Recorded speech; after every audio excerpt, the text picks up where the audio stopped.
Episode 111। आपके इस जिस्म की जरूरत है हमें। देवांशी अपने दर्द पर सब्र करती हुई गुस्से से कहती है, रात आपने जो अपना जानवर रूप हमें दिखाया था, उसके जख्म हमें तकलीफ दे रहे थे। हमारा नहाना जरूरी था। आपके एहसास को खुद से अलग करना चाहते थे हम। देव गुस्से में भूनता हुआ देवांशी के गीले बाल पकड़कर जोर से पीछे की तरफ खींचता है और कहता है, पानी तो क्या मौत भी आपके जिस्म से हमारा एहसास खत्म नहीं कर सकती। इतना कहकर देव एक बार फिर से देवांशी के होठों पर अपनी पकड़ कस लेता है और जबरदस्ती उसे किस करने लगता है। लेकिन कुछ ही पलों बाद देव एक झटके से देवांशी से अलग हो जाता है। देवांशी ने देव के होठों पर जोर से काटा था। देव के होठों से खून बह रहा था। देव गुस्से से कहता है, आपकी ये हरकतें आपको बहुत महंगी पड़ने वाली हैं। देवांशी के होठों पर भी देव के होठों से निकला हुआ खून लग गया था। देवांशी अपने अंगूठे से वो खून साफ करके कहती है, देव प्रताप सिंह राठौर, अगर हमें दी जाने वाली सजा को हमने आपके लिए अजाब न बना दिया तो हमारा नाम भी देवांशी नहीं। दीजिए आप हमें सजा, हम भी देखते हैं हमारी हिम्मत पहले टूटती है या आपकी अकड़। अब आगे। देवांशी की बातें सुनकर देव का मन कर रहा था कि वो देवांशी को अपनी आंखों से खा जाए। रात इतना कुछ करने के बाद भी देवांशी के लहजे में जरा भी दर्द नहीं था। देव की बेरुखी के निशान अभी भी देवांशी की गर्दन पर फूल की तरह खिल रहे थे। देवांशी का दिल भले ही जख्मी था, लेकिन औरत की बर्दाश्त, नफरत और प्यार की हद का अंदाजा लगाना एक मर्द के लिए आसान नहीं होता। देव एक झटके से देवांशी के दोनों बाजू पकड़कर उसे झंझोड़ते हुए कहता है, बहुत चलती है आपकी जबान, हमारे सामने इसे अंदर रखिए वरना। देव की पकड़ देवांशी के बाजुओं पर कसी हुई थी। देवांशी की आंखों में दर्द महसूस किया जा सकता था। तभी देव को अपने हाथों में कुछ गीलेपन का एहसास होता है। देव अपना हाथ देवांशी के बाजू से हटाकर देखता है तो वो पूरी तरह खून में लाल हो चुका था। देव के बाजू पकड़ने की वजह से देवांशी का जख्म एक बार फिर से ताज़ा हो चुका था। खून रिसने लगा था। देव अपने उस खून से सने हुए हाथ को देखकर उसकी आंखें हैरानी से बड़ी हो जाती हैं। देव अचानक से देवांशी का दूसरा बाजू भी छोड़ देता है। हालांकि देवांशी को दर्द हो रहा था, लेकिन फिर भी वो एक कड़वाहट के साथ मुस्कुराती हुई कहती है, ये हैरानगी वाली बात नहीं है। मुस्कुराए और इतनी तेज मुस्कुराए कि जोधपुर की हवा एक बार फिर से आपके वश में हो जाए। ये तो जीत की शुरुआत है।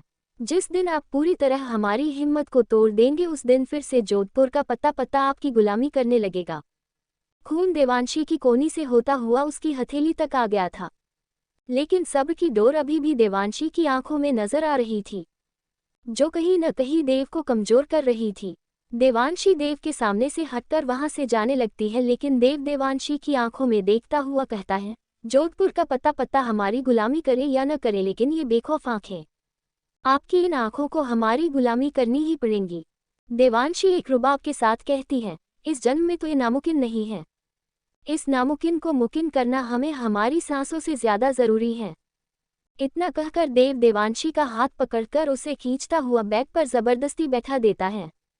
बैग के पास रखे टेबल की नीचे की ड्रॉर से कुछ पट्टी और मरहम वगैरह निकालता है। उन सब चीजों को देखकर देवांशी गुस्से से बैग से उठती हुई कहती है, जरूरत नहीं, हम अपना ख्याल खुद रख सकते हैं।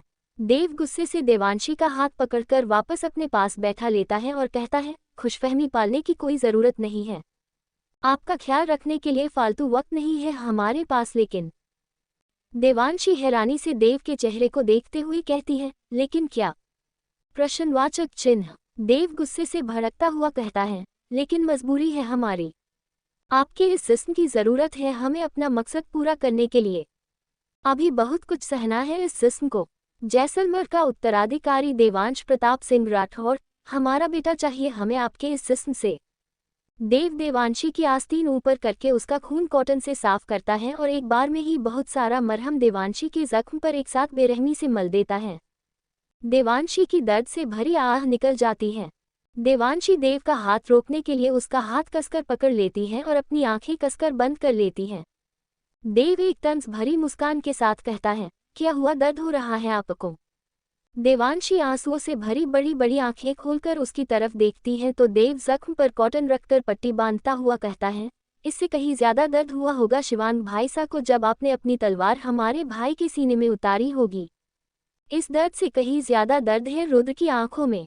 और आपके इस दर्द से कहीं ज्यादा दर्द भर चुका है मीनाक्षी की जिंदगी में। सब कुछ खराब कर दिया आपने, सब कुछ बिगाड़ दिया। गलती हो गई हमसे जो हमें लगा आप जैसलमेर की गद्दी को अच्छे से संभाल सकती हैं, लेकिन आपने तो एक गलतफहमी में हमारे भाई सा की जान ही ले ली।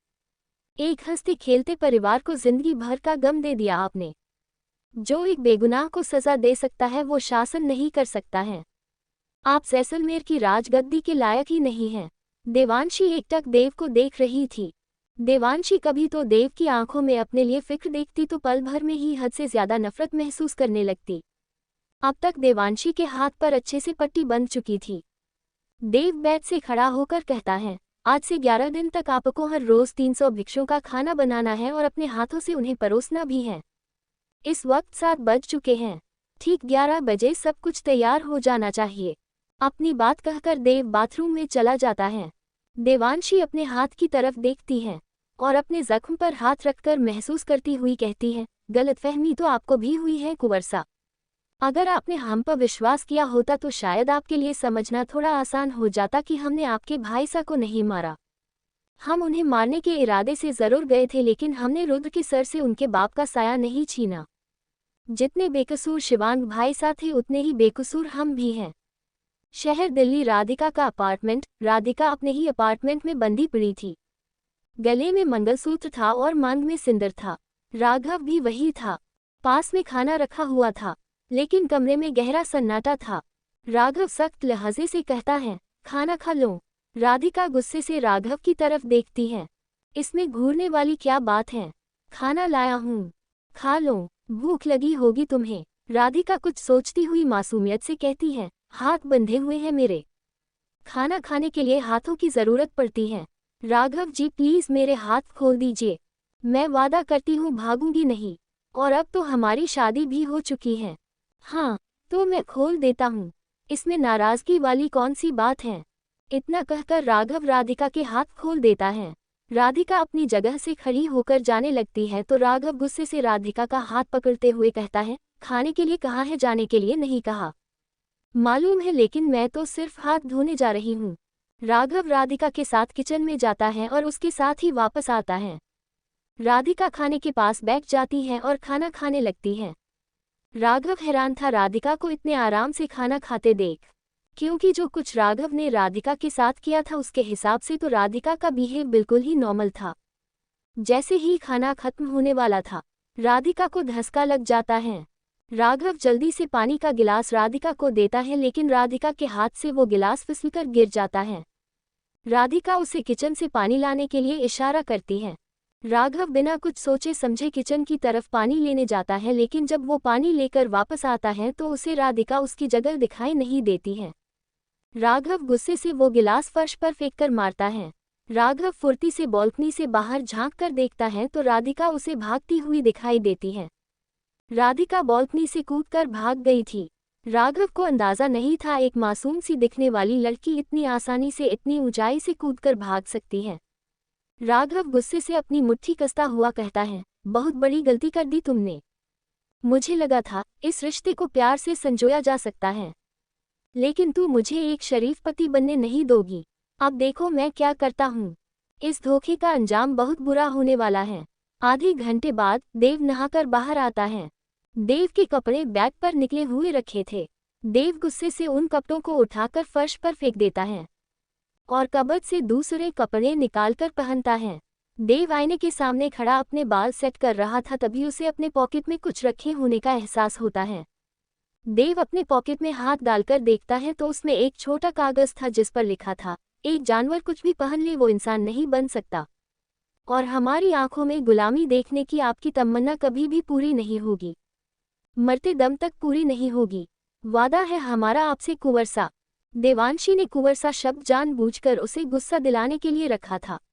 देव उस कागज को अपनी मुट्ठी में कस लेता है और किचन की तरफ बढ़ जाता है। किचन में देवांशी अपना काम शुरू कर चुकी थी। देव के कदम किचन के दरवाजे पर रुक जाता है। देव को देख सभी नौकरानी वहां से सिर झुकाकर चली जाती है। देवांशी ने अब तक देव को नहीं देखा था, वो अपने काम में बिजी थी। उसे 300 लोगों का खाना बनाना था, जो थोड़ी बहुत देर का काम तो नहीं था। एपिसोड 112। तेज बारिश। राघव और राधिका जंगल में। राघव गुस्से से अपनी मुट्ठी कसता हुआ कहता है, बहुत बड़ी गलती कर दी तुमने। मुझे लगा था इस रिश्ते को प्यार से संजोया जा सकता है, लेकिन तू मुझे एक शरीफ पति बनने नहीं दोगी। अब देखो मैं क्या करता हूँ। इस धोखे का अंजाम बहुत बुरा होने वाला है। आधे घंटे बाद देव नहाकर बाहर आता है। देव के कपड़े बैग पर निकले हुए रखे थे। देव गुस्से से उन कपड़ों को उठाकर फर्श पर फेंक देता है और कबर्ड से दूसरे कपड़े निकालकर पहनता है। देव आईने के सामने खड़ा अपने बाल सेट कर रहा था, तभी उसे अपने पॉकेट में कुछ रखे होने का एहसास होता है। देव अपने पॉकेट में हाथ डालकर देखता है तो उसमें एक छोटा कागज था जिस पर लिखा था, एक जानवर कुछ भी पहन ले वो इंसान नहीं बन सकता, और हमारी आंखों में गुलामी देखने की आपकी तमन्ना कभी भी पूरी नहीं होगी, मरते दम तक पूरी नहीं होगी। वादा है हमारा आपसे कुंवरसा। देवांशी ने कुंवरसा शब्द जानबूझकर उसे गुस्सा दिलाने के लिए रखा था। देव उस कागज को अपनी मुट्ठी में कस लेता है और किचन की तरफ बढ़ जाता है। किचन में देवांशी अपना काम शुरू कर चुकी थी। देव के कदम किचन के दरवाजे पर रुक जाता है। देव को देख सभी नौकरानी वहां से सिर झुकाकर चली जाती है। देवांशी ने अब तक देव को नहीं देखा था, वो अपने काम में बिजी थी। उसे 300 लोगों का खाना बनाना था, जो थोड़ी बहुत देर का काम तो नहीं था। अब आगे देवांशी जैसे ही एक बड़ी सी देग बड़े चूल्हे पर रखने की कोशिश करती है, उसके हाथ में जख्म की वजह से तेज दर्द होता है और देग उसके हाथ से झुककर उसके पैर पर गिर जाती है। देवांशी की एक आह निकल जाती है, लेकिन वो जल्द ही अपने मुंह पर हाथ रखकर अपनी आवाज को अपने ही हलक में दबा देती है। देव जैसे ही ये सब देखता है तो उसके कदम खुद ब खुद अचानक से देवांशी की मदद के लिए आगे बढ़ जाते हैं, लेकिन फिर बीच में ही कुछ सोचकर उसके कदम रुक जाते हैं और मुट्ठी गुस्से से कस जाती है। हालांकि वो आगे बढ़कर देवांशी की मदद करना चाहता था, लेकिन उसको सोच उसे ऐसा नहीं करने देती। देवांशी पास में पड़े स्टूल पर बैठ जाती है और अपने पैर को देखने लगती है। तभी देव आगे बढ़कर गुस्से से कहता है, आप यहाँ बैठकर आराम कर रही हैं। हमने आपको यहाँ आराम करने के लिए नहीं कहा था, काम करने के लिए कहा है। आपकी हिम्मत कैसे हुई यहाँ आराम से बैठने की। देवांशी इधर उधर देखती है जैसे उसे और देव को कोई देख तो नहीं रहा। किचन में कोई नहीं था। देवांशी फौरन अपनी जगह से खड़ी हो जाती है और बिना कुछ कहे काम की तरफ बढ़ने लगती है। देवांशी जैसे ही दोबारा देग उठाने के लिए हाथ बढ़ाती है तो देव उसका हाथ पकड़कर अपनी तरफ खींचता है और कहता है, हम आपसे बात कर रहे हैं। जब तक हम आपके सामने हैं आपके पूरा ध्यान हम पर होना चाहिए। देवांशी एक गहरी सांस लेकर छोड़ती है और कहती है, सुन रहे हैं हम, और ध्यान भी आप पर ही है। कहिए क्या कहना चाहते हैं आप। हमने आपसे मना किया था कि आप हमें कुंवरसा नहीं कहेंगी।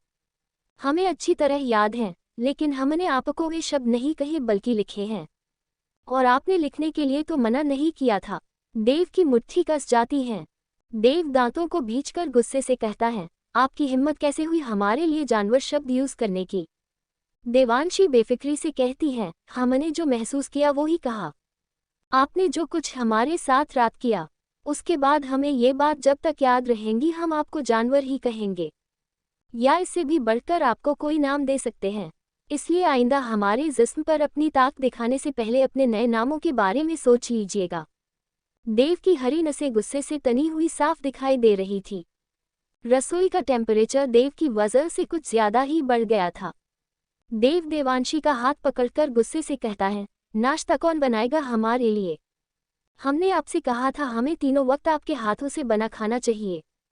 क्या आपको एक बार की कोई बात समझ नहीं आती। देवांशी गुस्से से अपना हाथ खींचती हुई कहती है, हाथ छोड़िए हमारा। ये आपका कमरा नहीं रसोई है। यहाँ कोई न कोई आता जाता रहता है। हमें फर्क नहीं पड़ता, लेकिन हमें पड़ता है। तो ये आपका मसला है। पहले हमारे लिए नाश्ता बनाइए, उसके बाद इस काम को पूरा कीजिएगा। देवांशी देव की आंखों में देखती हुई गुस्से से कहती है, आपका नाश्ता तैयार है, आप कमरे में चलिए हम लेकर आते हैं। देवांशी की बात सुनकर देव नाश्ते की तरफ देखता है और उसके चेहरे पर एक शातिर मुस्कान आ जाती है, लेकिन वो इस मुस्कान को देवांशी पर जाहिर नहीं होने देता। देव कुछ सोचता हुआ अकड़ कर कहता है, जल्दी कीजिए, हमें एक जरूरी काम से बाहर भी जाना है। फालतू वक्त नहीं है हमारे पास। दिल्ली। राधिका बालकनी से कूदकर भाग तो गई थी, लेकिन भागकर जाना कहाँ है ये समझ नहीं पा रही थी। तभी उसे अपने पीछे राघव आता हुआ दिखाई देता है। राधिका अपनी रफ्तार बढ़ा देती है। राधिका को एक मंदिर दिखाई देता है जहां बहुत भीड़ थी। राधिका उस भीड़ में घुस जाती है। राघव भी राधिका के पीछे मंदिर में चला जाता है। राधिका की नज़र राघव पर थी और राघव इधर उधर राधिका को ढूंढ रहा था। राधिका मौका देखकर मंदिर के पीछे जाकर छिप जाती है। वहां दूर दूर तक जंगल के सिवा कुछ दिखाई नहीं दे रहा था। तेज हवा चल रही थी, जैसे बारिश होने वाली है। राधिका कुछ देर तक वही छुपी बैठी रहती है। तभी उसकी नज़र अपने गले में पड़े मंगलसूत्र पर जाती है। राधिका उसे अपने गले से निकालने के लिए जल्दी जल्दी हाथ चलाती है, लेकिन तभी एक गन उसे अपने माथे पर रखी हुई दिखाई देती है। राधिका के हाथ वही थम जाते हैं। राधिका नज़र उठाकर देखती है तो सामने राघव खड़ा था। उसकी आंखें गुस्से में सुर्ख लाल हो चुकी थी। राघव राधिका के न मिलने की वजह से बहुत परेशान हो गया था। राधिका पास में पड़ा पत्थर उठाती है और फुर्ती से राघव के सिर पर मारती है और वहां से जंगल में भाग जाती है। राघव के सिर से खून निकलने लगता है और वो भी जंगल की तरफ दौड़ता है। तभी बिजली कड़कने लगती है और भारी बारिश शुरू हो जाती है। राधिका जंगल में आगे की तरफ भागे जा रही थी और उसे कोई रास्ता दिखाई नहीं दे रहा था। तभी किसी पेड़ की डाली से एक सांप राधिका के सिर पर गिर जाता है, जिसे देखकर राधिका की चीख निकल जाती है। राधिका की चीख पूरे जंगल में गूंज जाती है।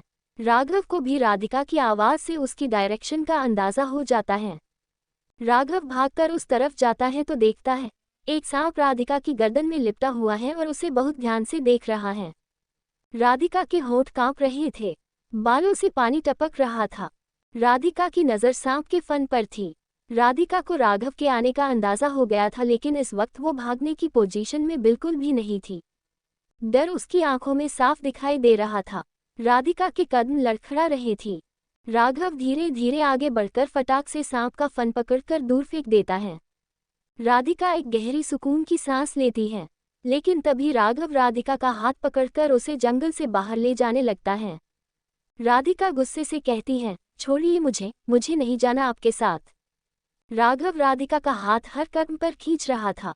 वो गुस्से से कहता है, हमें बहुत परेशान कर लिया मिसेस राघव सिंह आपने, अब चुपचाप हमारे साथ चलिए। राधिका गुस्से से कहती है, मैं इस शादी को नहीं मानती। शादी के लिए दोनों के दिल का राजी होना जरूरी होता है और आपने धोखे से मांग भरी और जबरदस्ती मेरे गले में मंगलसूत्र पहनाया था। मैं इस शादी को नहीं मानती और न ही कभी मानूंगी, और वैसे भी मैं तो मोहित से। तभी राधिका को ठोकर लगती है और वो जोर से गिर जाती है। राधिका के हाथ में चोट लग जाती है। राघव पीछे मुड़कर देखता है तो उसे लगता है राधिका फिर से भागने के लिए नाटक कर रही है। राघव राधिका के पास झुककर उसका जबड़ा पकड़कर गुस्से से कहता है, हमें हद से ज्यादा गुस्सा मत दिलाइए। बहुत बर्दाश्त कर लिया हमने। ये आपका हॉस्पिटल या फिर अपार्टमेंट नहीं है, ये एक घना जंगल है। बारिश हो रही है, कुछ ही देर में जंगली जानवर इस बारिश का आनंद लेने के लिए अपने अपने घरों से बाहर आ जाएंगे। उसके बाद आपके और हमारे जिस्म के खून की खुशबू उन्हें हम दोनों तक पहुंचा देंगी। चुपचाप हमारे साथ चलिए, वरना आपकी हड्डियों का भी इस जंगल में पता नहीं चलेगा। राधिका अपना चेहरा राघव के हाथ से छुड़वाती हुई कहती है, मरने से नहीं डरते हम, और आपके साथ जिंदा रहने से तो अच्छा है मर जाएं। तो फिर ठीक है, हम पहले आपकी तमन्ना ही पूरी कर देते हैं।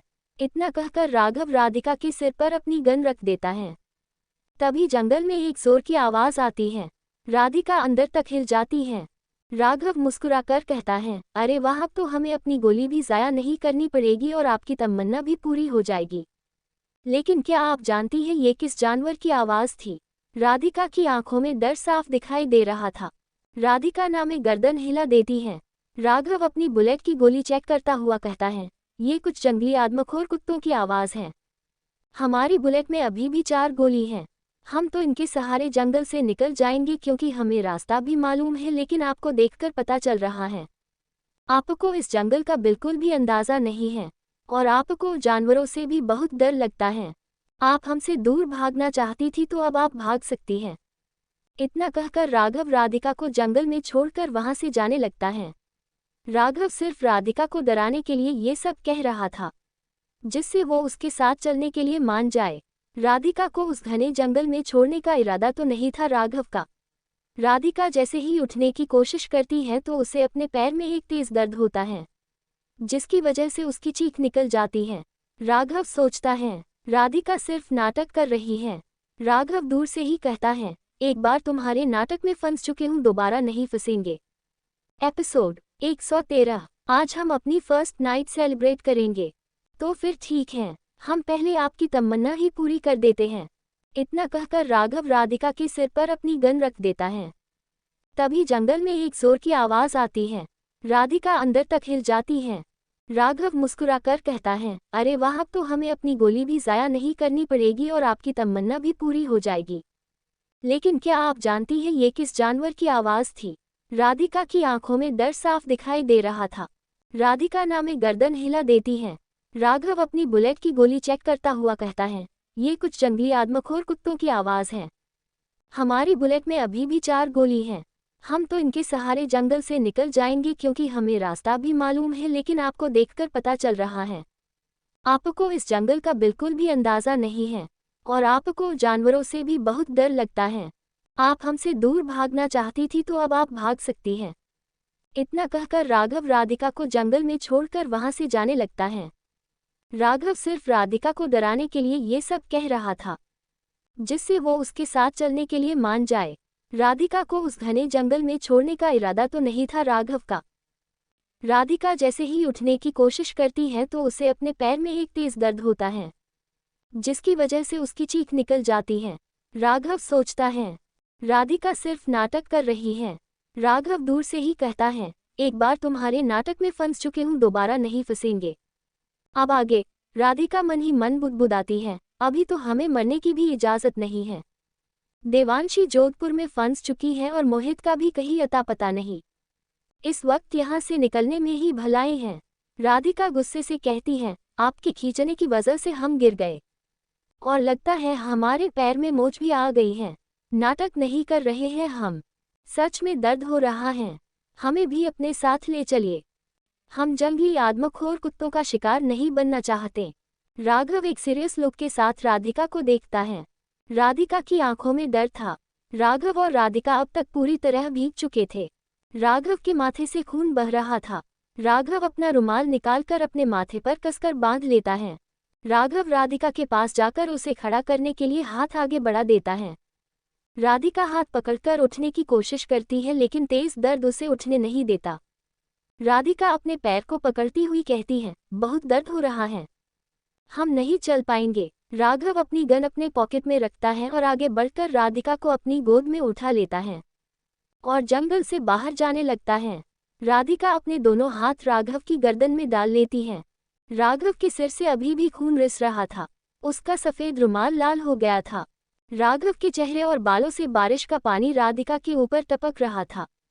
राधिका तेज बारिश की वजह से ठीक से अपनी आंखें नहीं खोल पा रही थी, लेकिन उसकी नज़र फिर भी राघव के चेहरे पर थी। हालांकि राघव राधिका की बॉडी की तरफ नहीं देख रहा था, लेकिन फिर भी गीले कपड़ों की वजह से राधिका खुद को बहुत ही असहज महसूस कर रही थी। राघव के चेहरे पर थोड़ा सुकून था तो थोड़ी फिक्र, जिसे राधिका समझ सकती थी। लगभग आधे घंटे में राघव राधिका को लेकर अपार्टमेंट में पहुंच जाता है। राघव धीरे से राधिका को बेड पर बैठाता है और कहता है, जो होता है अच्छे के लिए होता है, अब आप हमसे दूर भागने की कोशिश नहीं कर पाओगी। इतना कहकर राघव राधिका का पैर देखता हुआ कहता है, किस जगह दर्द हो रहा है?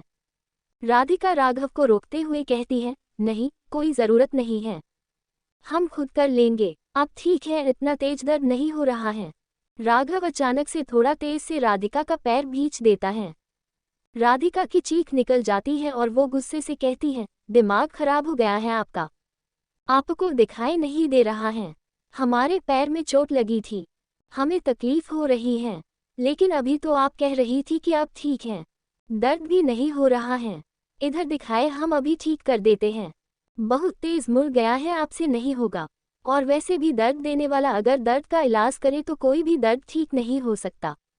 राघव गुस्से से कहता है, अच्छा, और ये जो आपने हमारा सिर फोड़ा है, इसका क्या? राधिका फौरन कहती है, इसमें भी आपकी ही गलती थी। राघव गुस्से से कहता है, अगर आप चाहती हैं कि हम कोई और गलती न करें तो अब इस जख्म की मरहम पट्टी आपको करनी पड़ेगी, वरना। राधिका गुस्से से कहती है, हम आपके साथ वापस आ गए हैं तो इसका मतलब ये बिल्कुल नहीं है कि हमने इस शादी को कबूल कर लिया है। हम इस शादी को मरते दम तक कबूल नहीं करेंगे। अगर हमने आपको जख्म दिया है तो आपकी वजह से भी हमारे पैर में मोच आ गई, इसलिए हिसाब बराबर। हमें लगता है आपको यहाँ से चला जाना चाहिए, क्योंकि इस शादी को तो हम कभी भी नहीं मानेंगे। राघव की मुट्ठी गुस्से से कस जाती है, लेकिन वो अपने गुस्से पर कंट्रोल करने की कोशिश करता हुआ कहता है, इतनी जल्दी हिसाब बराबर? नहीं नहीं, इतनी जल्दी नहीं, अभी तो बहुत कुछ होना बाकी है। सुबह हॉस्पिटल में हमने आपको इतने प्यार से किस किया था।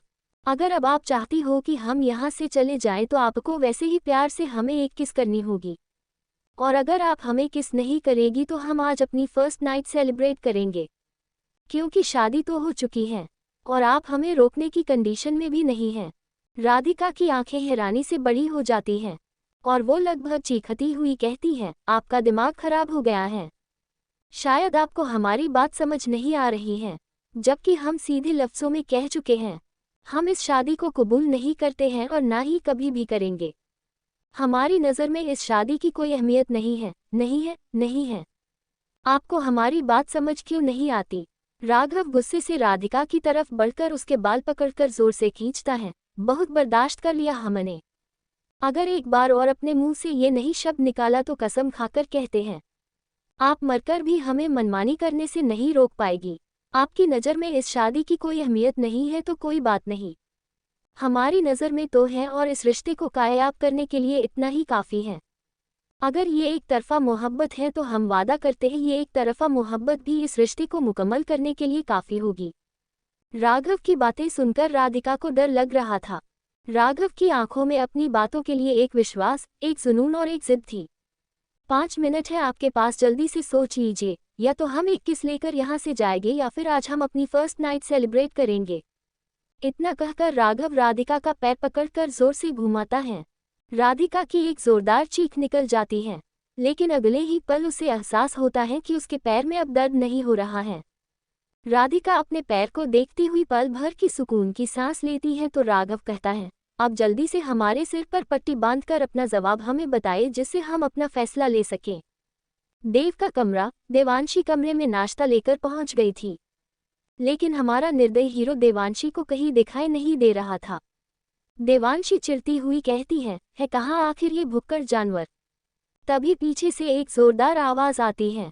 देवांशी एकदम पीछे मुड़कर देखती है तो देव दरवाजे के साइड में खड़ा था और देवांशी के अंदर आने का इंतजार कर रहा था। देव देवांशी को गुस्से से देखता हुआ फटाक सी दनी दरवाजा बंद कर देता है। देव की आंखों में गुस्सा था। देवांशी मन ही मन कहती है, कहीं जल्लाद ने सुन तो नहीं लिया कि हमने इन्हें भुक्कड़ जानवर कहा। देवांशी अपने चेहरे के भाव को नॉर्मल करने की कोशिश करती हुई कहती है, ना नाश्ता कर लीजिए। देव प्लेट की तरफ देखता है और अपने कदम बढ़ाता हुआ कहता है, नाश्ता तो दिखाई दे रहा है, लेकिन आपको नहीं लगता कि एक भुक्कड़ जानवर के लिए ये नाश्ता कम है? भला एक जानवर इतने कम खाने से अपना पेट कैसे भर सकता है? इसका मतलब इन्होंने सुन लिया। आज सुबह से हमारी जबान कुछ ज्यादा ही चल रही है। अब पता नहीं ये क्या करेंगे हमारे साथ। देवांशी मन ही मन बुदबुदाती है, आप ये नाश्ता कर कीजिए, हम अभी और बनाकर ले आते हैं। देवांशी बहाने से वहां से निकलने की कोशिश करती है, लेकिन देव उसका हाथ पकड़कर रोक देता है और कहता है, एक जानवर की भूख इस खाने से खत्म नहीं होगी। बल्कि इतना कहकर देव देवांशी को एक झटके से अपनी तरफ खींचता है और उसकी गर्दन पर अपने होठ फिराने लगता है। देवांशी देव को खुद से दूर करने की कोशिश नहीं करती, क्योंकि वो जानती थी कि इसका अंजाम और भी ज्यादा बुरा हो सकता है। देव एक नज़र देवांशी की तरफ देखता है तो महसूस करता है कि देवांशी की आंखें बंद है और वो तेज सांसें ले रही है। देव गुस्से में देवांशी की गर्दन पर जोर से काटता है। देवांशी जोर से देव को धक्का देती है और पीछे की तरफ होती है, लेकिन तभी उसका पैर कालीन में फंस जाता है और वो लड़खड़ा जाती है। देव फौरन देवांशी का हाथ पकड़कर उसे गिरने से बचा लेता है। देवांशी हवा में झूल रही थी। नज़दीकी मेज पर नाश्ते की प्लेट रखी थी। देव गुस्से से कहता है, आज के बाद हमारे लिए कभी भी जानवर शब्द का यूज नहीं करेगी आप, न तो लिखकर और ना ही बोलकर, वरना अंजाम आपकी सोच से भी बुरा होगा। इतना कहकर देव देवांशी का हाथ एक झटके से छोड़ देता है। देव को लगा जैसे देवांशी अब संभल जाएगी, लेकिन देवांशी का पैर अभी भी कालीन में फंसा था। वो अपना पैर नहीं निकाल पाती और मेज के पास गिर जाती है। चोट तो नहीं लगती, धक्का लगने की वजह से मेज खिसक जाती है और मेज पर रखा गर्म दूध देवांशी के चेहरे और हाथ पर गिर जाता है। एपिसोड 114। देव की बेरहमी ने किया देवांशी को बेहोश। आप ये नाश्ता कर कीजिए, हम अभी और बनाकर ले आते हैं। देवांशी बहाने से वहां से निकलने की कोशिश करती है, लेकिन देव उसका हाथ पकड़कर रोक देता है और कहता है, एक जानवर की भूख इस खाने से खत्म नहीं होगी। बल्कि इतना कहकर देव देवांशी को एक झटके से अपनी तरफ खींचता है और उसकी गर्दन पर अपने होठ फिराने लगता है। देवांशी देव को खुद से दूर करने की कोशिश नहीं करती, क्योंकि वो जानती थी कि इसका अंजाम और भी ज्यादा बुरा हो सकता है। देव एक नज़र देवांशी की तरफ देखता है तो महसूस करता है कि देवांशी की आंखें बंद है और वो तेज सांसें ले रही हैं। देव गुस्से में देवांशी की गर्दन पर जोर से काटता है। देवांशी जोर से देव को धक्का देती है और पीछे की तरफ होती है, लेकिन तभी उसका पैर कालीन में फंस जाता है और वो लड़खड़ा जाती है। देव फौरन देवांशी का हाथ पकड़कर उसे गिरने से बचा लेता है। देवांशी हवा में झूल रही थी। नज़दीकी मेज पर नाश्ते की प्लेट रखी थी। देव गुस्से से कहता है, आज के बाद हमारे लिए कभी भी जानवर शब्द का यूज नहीं करेगी आप। न तो लिखकर और ना ही बोलकर, वरना अंजाम आपकी सोच से भी बुरा होगा। इतना कहकर देव देवांशी का हाथ एक झटके से छोड़ देता है। देव को लगा जैसे देवांशी अब संभल जाएगी, लेकिन देवांशी का पैर अभी भी कालीन में फंसा था। वो अपना पैर नहीं निकाल पाती और मेज के पास गिर जाती है। चोट तो नहीं लगती, धक्का लगने की वजह से मेज खिसक जाती है और मेज पर रखा गर्म दूध देवांशी के चेहरे और हाथ पर गिर जाता है। अब आगे देवांशी जल्दी से उठकर बैठ जाती और अपने हाथ और चेहरे से उस गर्म दूध को झटक कर साफ करने की कोशिश करती है, लेकिन तब तक दूध अपना काम कर चुका था। देवांशी अपने चेहरे पर जलन महसूस कर रही थी। दूध की कुछ छींटें देवांशी की आंख में भी गई थी, जिसकी वजह से वो सही से आंख नहीं खोल पा रही थी। देव देवांशी की मदद करने के लिए आगे नहीं बढ़ता, बल्कि गुस्से से कहता है, अब उठिए, कुछ नहीं हुआ आपको। ज्यादा नाटक करने की जरूरत नहीं है, आपकी वजह से हमारा नाश्ता खराब हो गया। अब जल्दी कीजिए, दोबारा नाश्ता बनाकर लेकर आइए। देवांशी अभी भी फर्श पर बैठी थी और देव को बेरुखी से हैरान थी। देवांशी का दिल देवांशी की हालत पर तरस खा रहा था। वो रोना चाहती थी, लेकिन खुद को मजबूत रखने की जिद उसे रोने भी नहीं दे रही थी। जब कुछ देर तक देवांशी कोई जवाब नहीं देती तो देव उसका हाथ पकड़कर उसे फर्श से उठाता है, लेकिन जैसे ही कुछ कहने वाला होता है तो देवांशी उसे खुद से दूर धक्का देती है और अपनी कमर से अपनी कतार निकालकर पल झपकते ही देव के हाथ पर वार कर देती है। देवांशी गुस्से से कहती है, हम खामोश हैं, इसका मतलब ये नहीं कि हम कमजोर हैं। अपनी ताकत को हमारे शरीर पर दिखाना बंद कीजिए। अगर हम इतने जख्मी न होते तो आपको इस दर्द से जरूर रूबरू करा देते हैं। कान खोलकर हमारी बात सुनिए। अब हम आपके लिए दोबारा नाश्ता नहीं बनाएंगे, और हम जानवर नहीं बल्कि इंसान हैं। आप हमारे साथ जानवरों जैसा सुलूक नहीं कर सकते। देव की हरी नसें गुस्से से उभरी हुई थी। देव की हथेली से खून की बूंदें टपक रही थी। देव एक नज़र अपने हाथ को देखता है और गुस्से से देवांशी की तरफ बढ़ता है, लेकिन देवांशी अपनी कतार को आगे करती हुई कहती है, रुक जाए, वरना। देव आगे बढ़ता हुआ कहता है, वरना क्या? देवांशी गुस्से से कहती है, वरना आप जानते हैं, इस कतार का प्रयोग हमसे बेहतर कोई नहीं जानता। मत भूलिए, एक घायल शेरनी हमेशा एक शेर से ज्यादा ताकतवर होती है। अगला जख्म आपके सीने पर होगा। देव गुस्से से मुट्ठी कसता हुआ कहता है, तो कीजिए वार, हम आपके सामने मौजूद हैं। हम भी देखते हैं ये घायल शेरनी हमारा क्या बिगाड़ सकती है। देवांशी की नज़र न चाहते हुए भी बार बार देव के जख्म पर ठहर रही थी। देवांशी देव को जख्म तो नहीं देना चाहती थी, लेकिन देव का बर्ताव हद से ज्यादा बुरा होता जा रहा था। देवांशी का पूरा शरीर जख्मी था और देव सब कुछ जानने के बाद भी बार बार देवांशी को तकलीफ दे रहा था। देव अपने कदम देवांशी की तरफ बढ़ा देता है और देवांशी अपने कदम पीछे लेने लगती है। देवांशी जानती थी कि उसका जख्मी शरीर बहुत देर तक देव के सामने टिक नहीं पाएगा। देवांशी देव को वार्निंग देती हुई कहती है, रुक जाए, हम आपको और जख्म नहीं देना चाहते, लेकिन इसका मतलब ये नहीं कि हम दे नहीं सकते। हम भले ही इस वक्त आपका मुकाबला न कर पाए, लेकिन हम आपको जख्मी जरूर कर सकते हैं। देव बेफिक्री से तंज करता हुआ कहता है, क्यों डॉक्टरनी साहिबा, आप इस वक्त हमारा मुकाबला क्यों नहीं कर सकती? कीजिए हमारा मुकाबला। आपको तो बहुत शौक है राठौड़ खून को बहाने का। कीजिए मुकाबला और दिखाए आप अपने हुनर। हम जानते हैं इस कटार का प्रयोग आपसे बेहतर तो कोई कर ही नहीं सकता। कीजिए एक बार हमारे सीने पर, जिसके बाद शायद आपकी सारी तकलीफें खत्म हो जाए। देवांशी की पकड़ कटार पर कसी हुई थी। हालांकि वो देव पर वार नहीं करना चाहती थी, लेकिन देव की बातें उसे हद से ज्यादा गुस्सा दिला रही थी। देवांशी की आंखों से आंसू उसकी बिना मर्जी के आज़ाद होकर उसके गालों पर बहने लगता है, और वो दबी हुई आवाज में कहती है, हमने आपके भाई सा को नहीं मारा। इतना सुनते ही एक बार फिर से देव की आंखें गुस्से से दहकने लगती हैं। देवांशी अपने गुस्से पर काबू करती हुई अपनी कटार नीचे कर लेती है और कहती है, जाने दीजिए हमें, हम अभी दोबारा आपके लिए नाश्ता बनाकर ले आइएगे। नाश्ता तो आपको बनाना ही पड़ेगा, लेकिन उससे पहले आपने जो ये जख्म दिया है उसकी सज़ा तो भुगत लीजिए। इतना कहकर देव देवांशी का हाथ पकड़कर बाथरूम में ले जाता है और उसे शावर के नीचे खड़ा कर देता है। देवांशी देव का हाथ झटककर बाथरूम से निकलने की कोशिश करती है, लेकिन देव की पकड़ देवांशी के हाथ पर कस जाती है। देवांशी गुस्से से कहती है, ये क्या कर रहे हैं आप, छोड़िए हमें। देव देवांशी को शॉवर के नीचे जबरदस्ती रोकता है, कहता है, सजा दे रहे हैं आपको, सिर्फ और सिर्फ सजा। इतना कहकर पल झपकते ही देव देवांशी के होठों पर अपने होठ रख देता है और उसे बहुत क्रूरता से किस करने लगता है। देवांशी देव के सीने पर हाथ रखकर उसे खुद से दूर करने की कोशिश करती है, तो देव देवांशी के होठों पर जोर से काटता है और उसके हाथ पकड़कर पीछे की तरफ मोड़ देता है। देव की किस में हद से ज्यादा गुस्सा था। देवांशी के हाथ दुख रहे थे और ऊपर से शावर का पानी देवांशी को ठीक से आंखें भी नहीं खोलने दे रहा था। देव गुस्से में देवांशी के होठों को बुरी तरह कुतरने लगता है। कुछ ही देर में देवांशी के होठों से देव को खून का टेस्ट आने लगता है, लेकिन तब भी वो देवांशी को नहीं छोड़ता। लगभग 15 मिनट बाद देवांशी को सांस लेने में तकलीफ होने लगती है। देवांशी के पैर कांपने लगते हैं, वो सीधी खड़ी नहीं हो पा रही थी। लगभग 20 मिनट बाद देव देवांशी को छोड़ता है। देवांशी की आंखें लाल हो चुकी थी, आंखों के कोनों से आंसू बह रहे थे। देव के होठों पर तंज भरी मुस्कान थी, लेकिन देवांशी के चेहरे को देखकर उसकी मुस्कान जल्द ही गायब हो जाती है।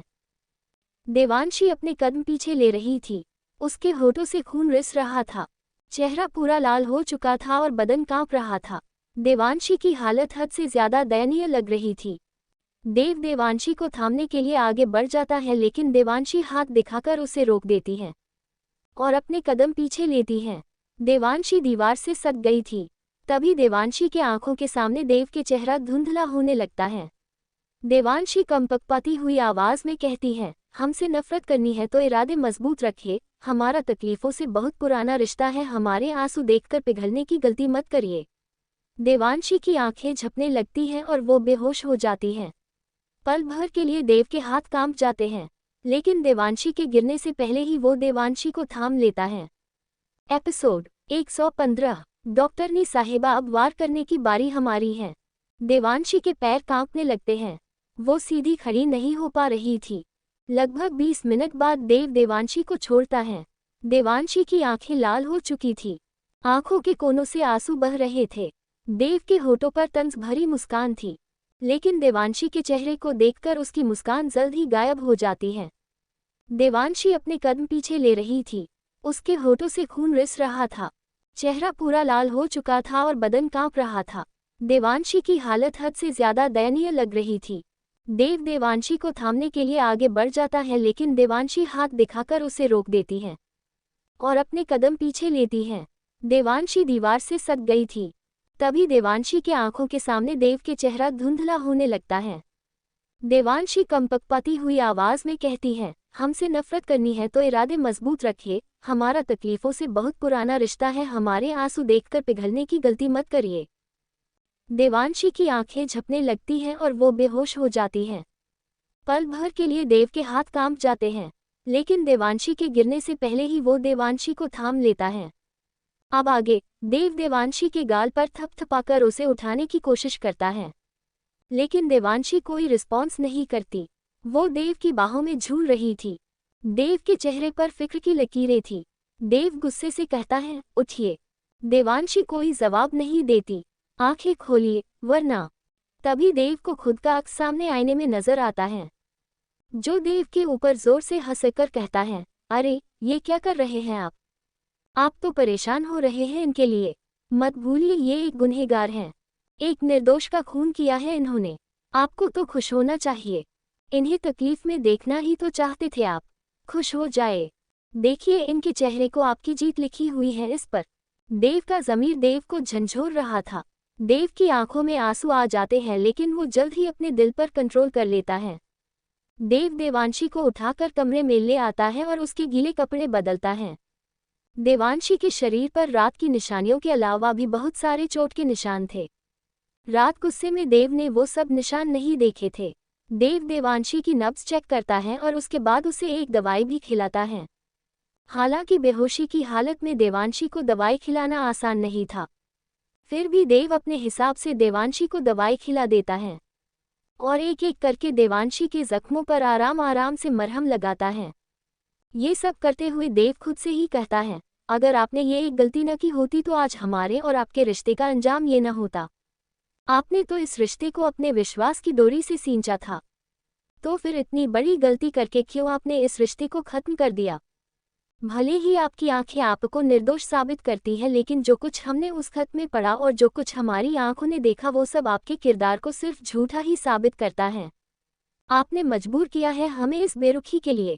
आपने ही बना दिया हमें एक बुरा इंसान। आप हमारे साथ रहकर उस मोहित से मिलती रही। गाली दी आपने हमारी मोहब्बत को, तोड़ दिया आपने हमारे नाज को, हमें खत्म कर दिया आपने। हमारे दिल में जितनी भी मोहब्बत थी खत्म कर दिया आपने। सब कुछ आपने किया। जब जब आपके नज़दीक आते हैं तो रुद्र की रोती हुई आंखें दिखाई देने लगती हैं। मीनाक्षी की सफ़ेद साड़ी दिखाई देने लगती है। कितनी खुश थी मीनाक्षी भाईसा से शादी करके। पहले बापूसा ने उन्हें एक दूसरे से दूर कर दिया और अब आप भी बापूसा से कम गुनहगार नहीं हैं। नफरत हो गई है हमें इस चेहरे से जिसे झूठ को सच बनाकर पेश करने का हुनर आता है। राधिका का अपार्टमेंट। राधिका राघव के सिर पर बहुत ही ध्यान से पट्टी बांध रही थी, क्योंकि राघव ने उसे धमकी दी थी कि पट्टी करते वक्त जरा सी भी तकलीफ नहीं होनी चाहिए, वरना। राघव की नज़र राधिका की कत्थई गहरी आंखों पर थी। पट्टी बांधकर राधिका वहां से उठकर जाने लगती है, लेकिन राघव राधिका का हाथ पकड़कर उसे वापस बेड पर अपने पास बैठा देता है और राधिका की आंखों में झांकता हुआ कहता है, किस मी। राधिका खा जाने वाली नज़रों से राघव को घूर रही थी। अगर जंगल से निकलने में राघव ने राधिका की मदद न की होती तो शायद राधिका कभी भी राघव की पट्टी नहीं करती।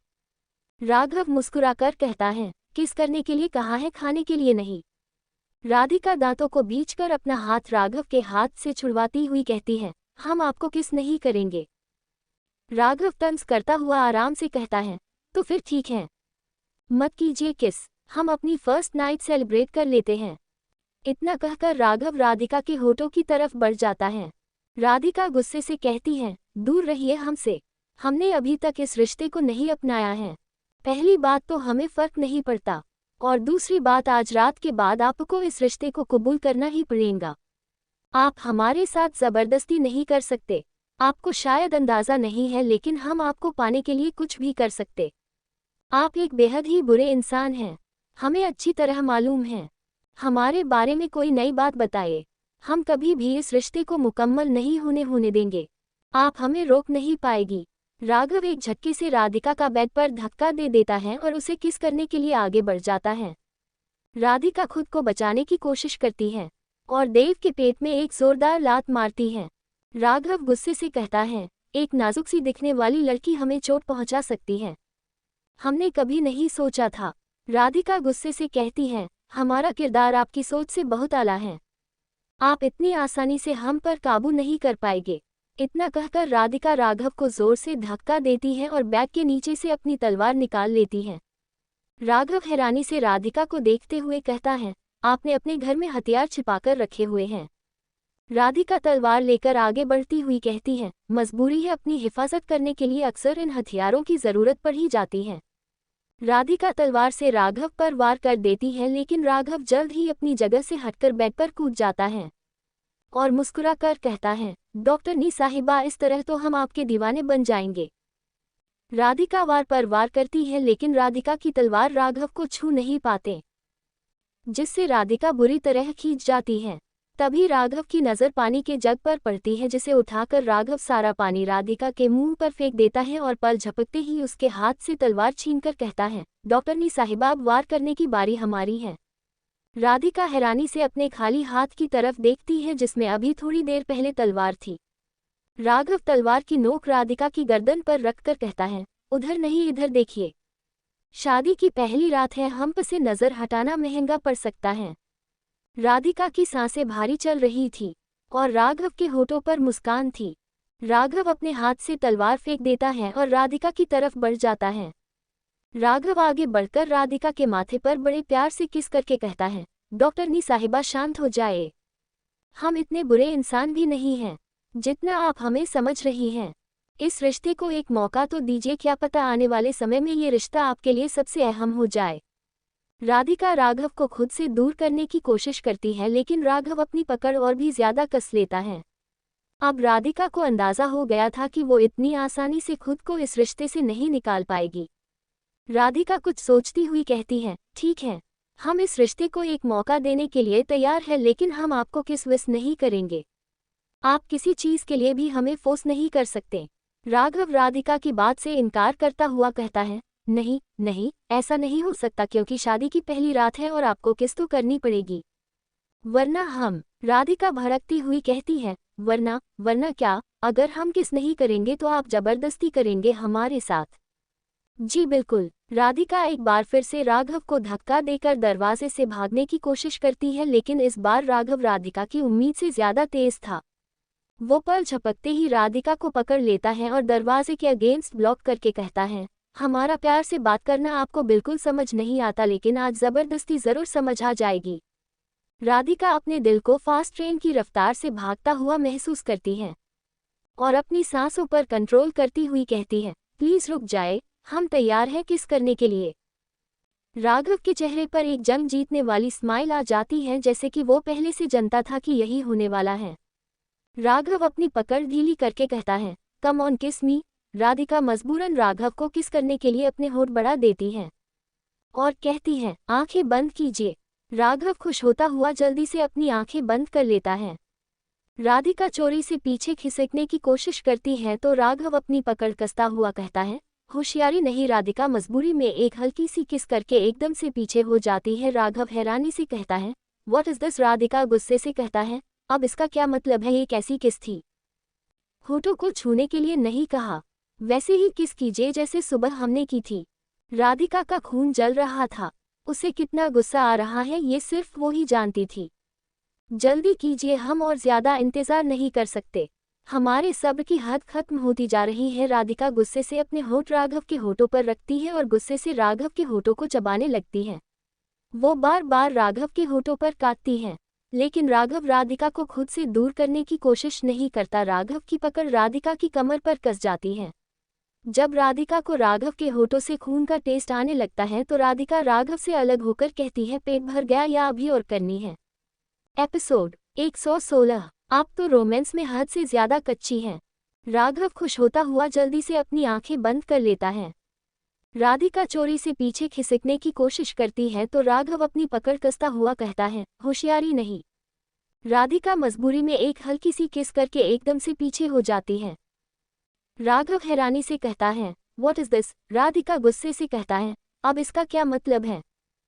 ये कैसी किस थी? होठों को छूने के लिए नहीं कहा, वैसे ही किस कीजिए जैसे सुबह हमने की थी।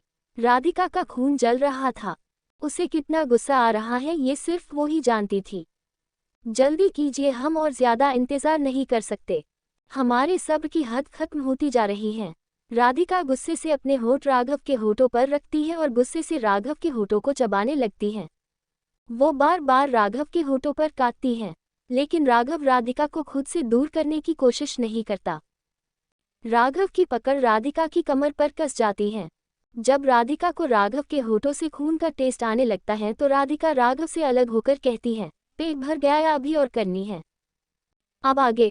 राघव मुस्कुराकर अपने होठ से खून को साफ कर लेता है और प्यार से कहता है, पेट तो ताऊ भी नहीं भरेगा, लेकिन आज के लिए इतना ही काफी है, बाकी का कल सोचेंगे। वैसे भी आपको बहुत कुछ सिखाना पड़ेगा, हमें पता चल चुका है आपको पट्टी बांधने के सिवा कुछ नहीं आता। एक किस करना भी नहीं आता आपको। आप तो रोमांस में हद से ज्यादा कच्ची हैं। लेकिन कोई बात नहीं, अब हम चलते हैं, कल सुबह आ जाएंगे। बाहर कुछ लोग आपकी देखरेख के लिए छोड़कर जा रहे हैं। भागने की जहमत करने से कोई फायदा नहीं होगा। हम जानते हैं आप बहादुर होने के साथ साथ होशियार भी हैं, लेकिन होशियारी दिखाने की बिल्कुल भी कोशिश नहीं करना। कल दोपहर हम आपके साथ जोधपुर के लिए रवाना होंगे। राधिका गुस्से से कहती हैं, हम आपके साथ कहीं नहीं जाएंगे। हम आपसे पूछ नहीं रहे हैं बल्कि बता रहे हैं। पछताएंगे आप, ये तो आने वाला समय बताएगा। देव का कमरा दोपहर के 2 बजे। देवांशी को दोपहर के 2 बजे होश आता है। आंख खुलते ही एक के बाद एक याद ताज़ा होने लगती है। आंखों के कोनों से आंसू बहने लगते हैं। देवांशी बेड से उठने की कोशिश करती है तो उसे अपने शरीर में तेज दर्द महसूस होता है। तभी उसका ध्यान घड़ी पर जाता है जिसमें 2 बज चुके थे। देवांशी पल भर के लिए अपना दर्द भूल जाती है। देवांशी हैरान होती हुई कहती है, अरे ये तो देर हो गई। हमें खाना बनाने के लिए 1 बजे तक का टाइम दिया गया था और अब 2 बज चुके हैं। एक जिम्मेदारी दी गई थी लेकिन हम वो भी नहीं निभा पाए। आखिर कैसे हम कुंवरसा को अपनी सच्चाई का एहसास करा पाएंगे। हमारे बेहोश होने में गलती भले ही कुंवरसा की थी लेकिन अंजाम हमें भुगतना पड़ेगा। देवांशी अपनी गलती का अंजाम सोचते हुए कहती है, इसका मतलब हमें फिर से सजा मिलने वाली है। नहीं नहीं, अभी हम दोबारा सजा नहीं लेना चाहते। कुंवरसा तो गुस्से में पागल हो चुके हैं लेकिन हमें अपना ख्याल रखना होगा। कुंवरसा से बचने के लिए हमें कुछ सोचना होगा। देवांशी धीरे से कमरे में नजर दौड़ाकर देखती है तो देव कमरे में नहीं था, लेकिन उसकी कटार वही बेड के पास टेबल पर रखी थी।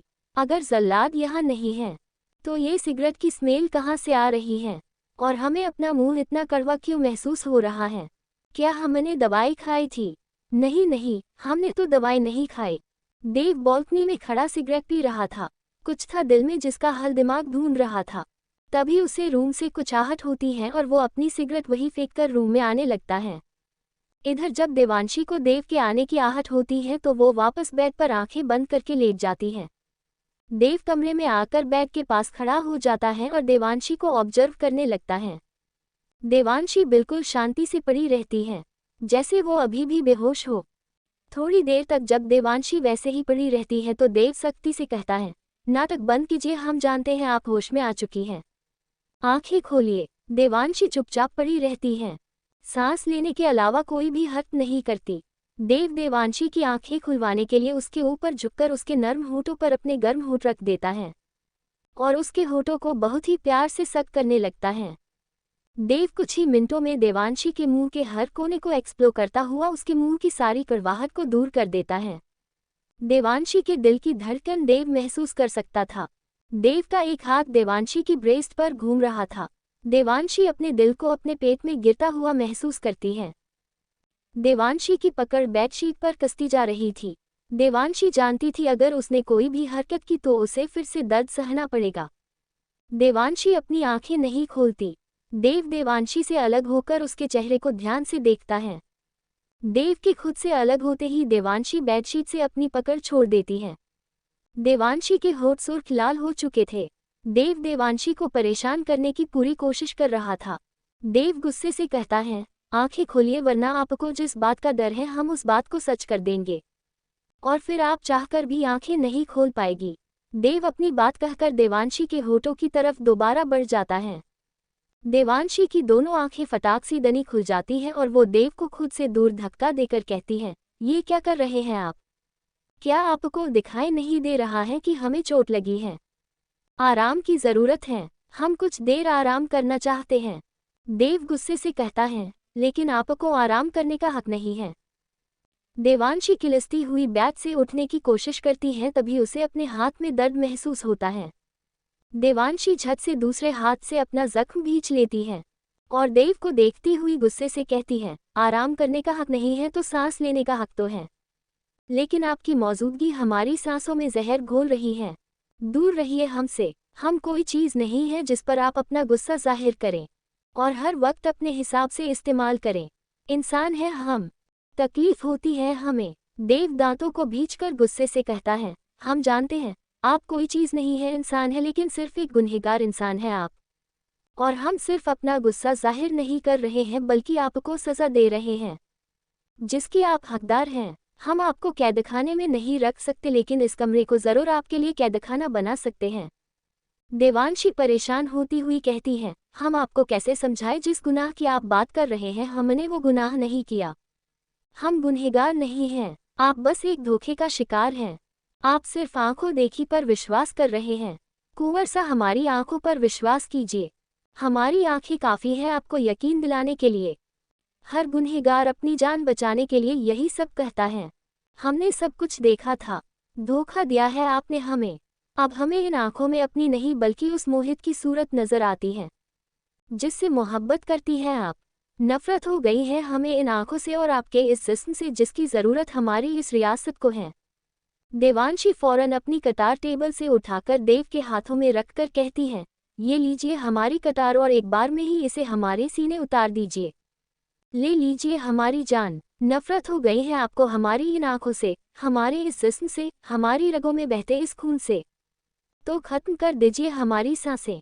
वादा करते हैं हम अपनी जान बचाने की कोशिश भी नहीं करेंगे, लेकिन हमारे जिस्म से निकला खून का एक एक कतरा यही कहेगा कि हमने आपके भाई सा का खून नहीं किया, नहीं किया, नहीं किया। हम किसी हाल में भी इस इल्ज़ाम को कबूल नहीं करेंगे।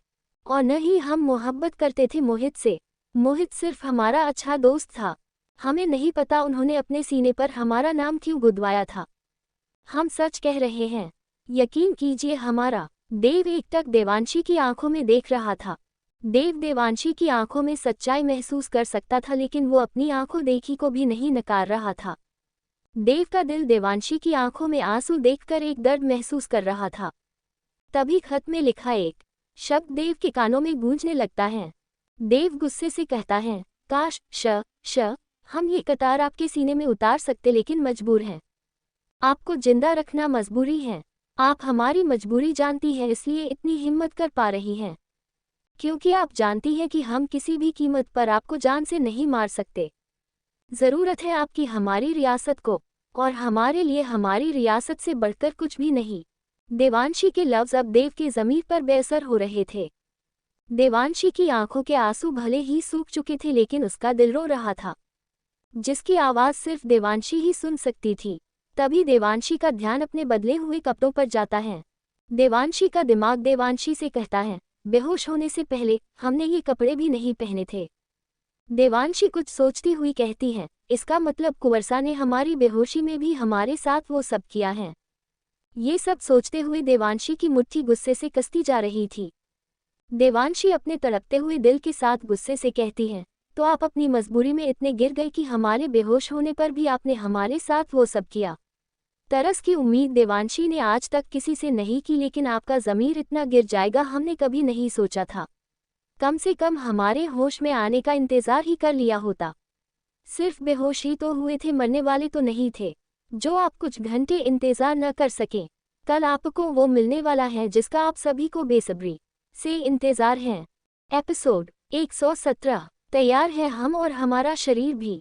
मिटाए अपनी हवस की आग हमारे शरीर पर। देव एकटक देवांशी की आंखों में देख रहा था। देव देवांशी की आंखों में सच्चाई महसूस कर सकता था लेकिन वो अपनी आंखों देखी को भी नहीं नकार रहा था।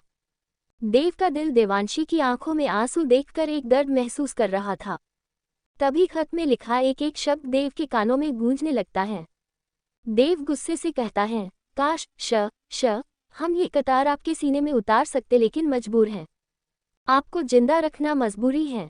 आप हमारी मजबूरी जानती हैं इसलिए इतनी हिम्मत कर पा रही हैं, क्योंकि आप जानती हैं कि हम किसी भी कीमत पर आपको जान से नहीं मार सकते।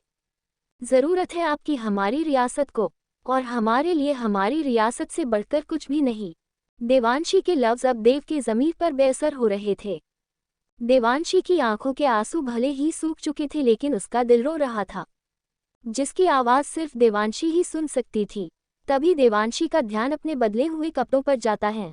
देवांशी का दिमाग देवांशी से कहता है, बेहोश होने से पहले हमने ये कपड़े भी नहीं पहने थे। देवांशी कुछ सोचती हुई कहती है, इसका मतलब कुंवरसा ने हमारी बेहोशी में भी हमारे साथ वो सब किया है। ये सब सोचते हुए देवांशी की मुट्ठी गुस्से से कसती जा रही थी। देवांशी अपने तड़पते हुए दिल के साथ गुस्से से कहती है, तो आप अपनी मजबूरी में इतने गिर गए कि हमारे बेहोश होने पर भी आपने हमारे साथ वो सब किया।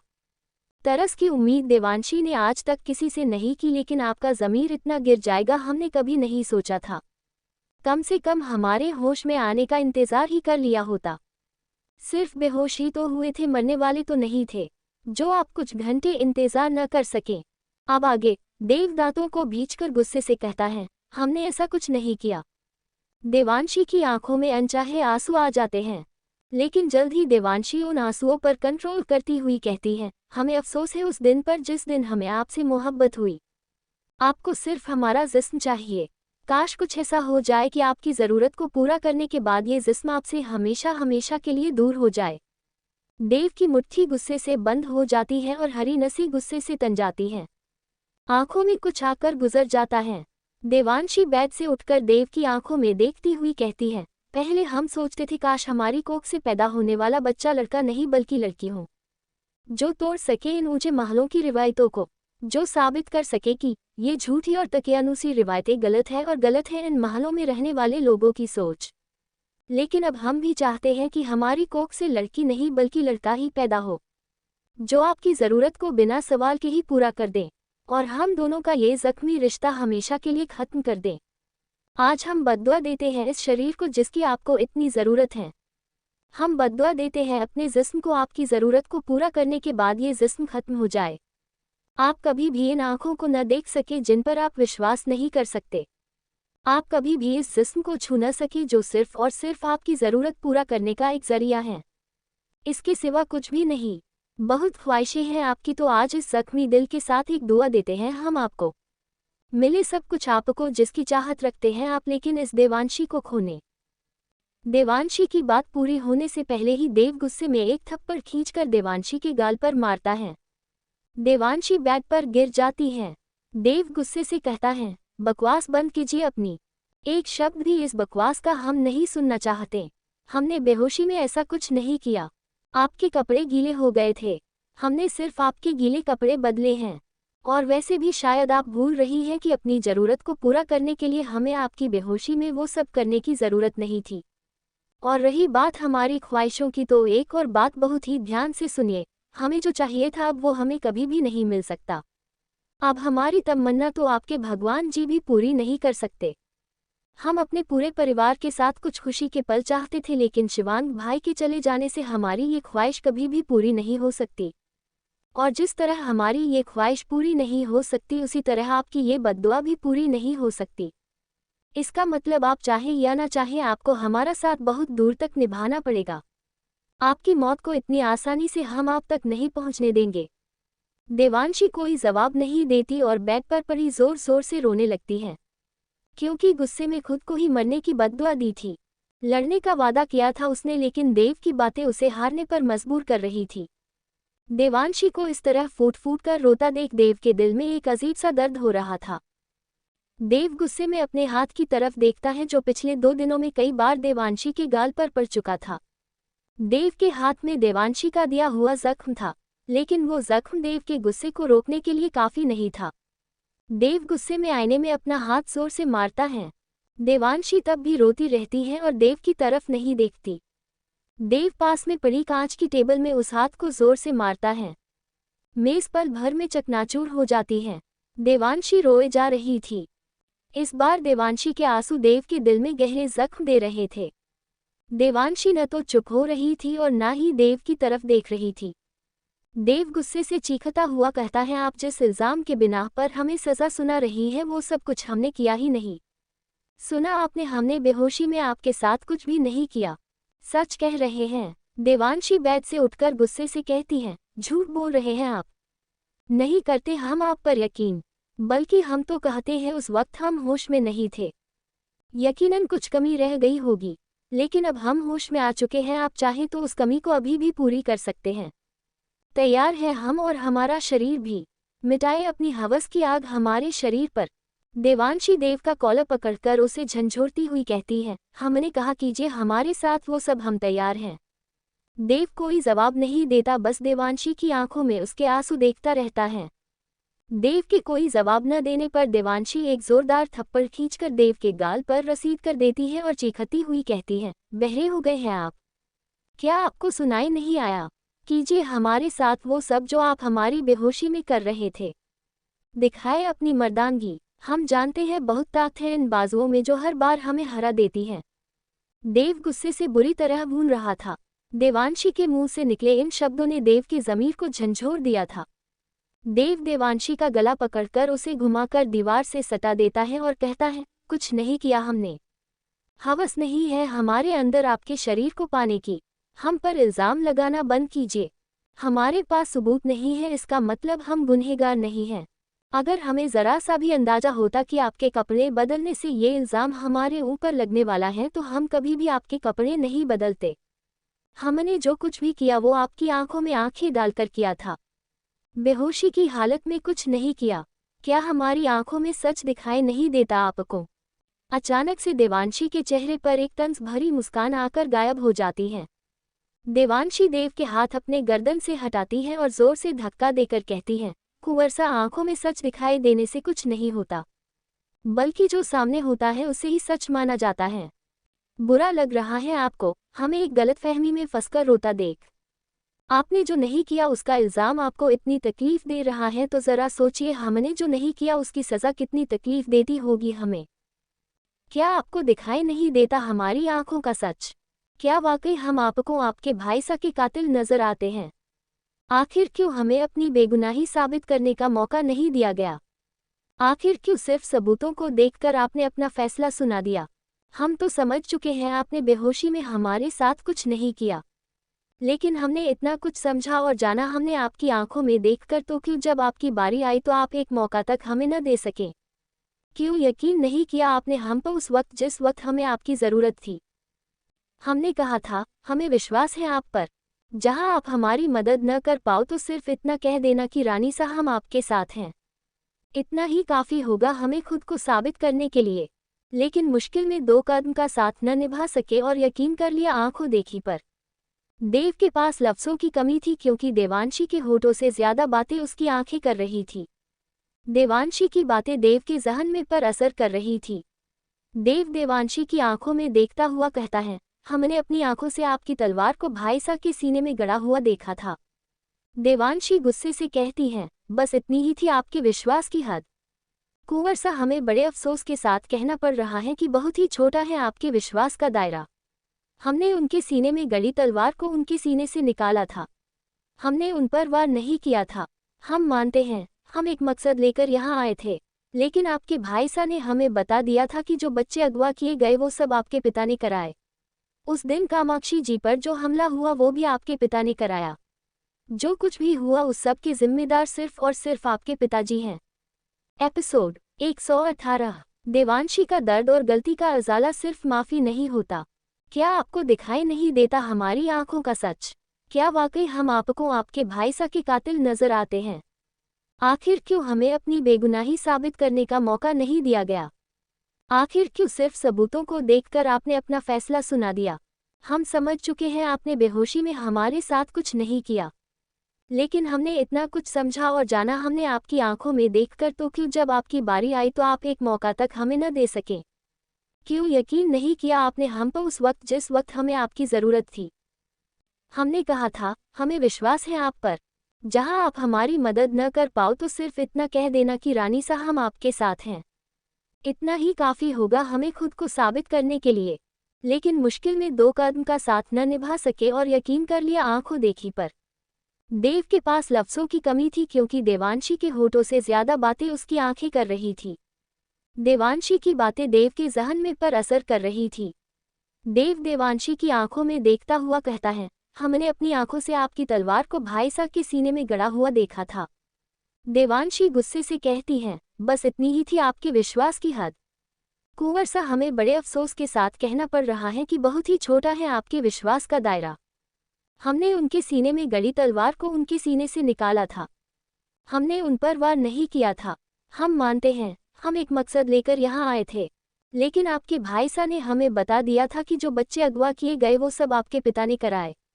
उस दिन कामाक्षी जी पर जो हमला हुआ वो भी आपके पिता ने कराया।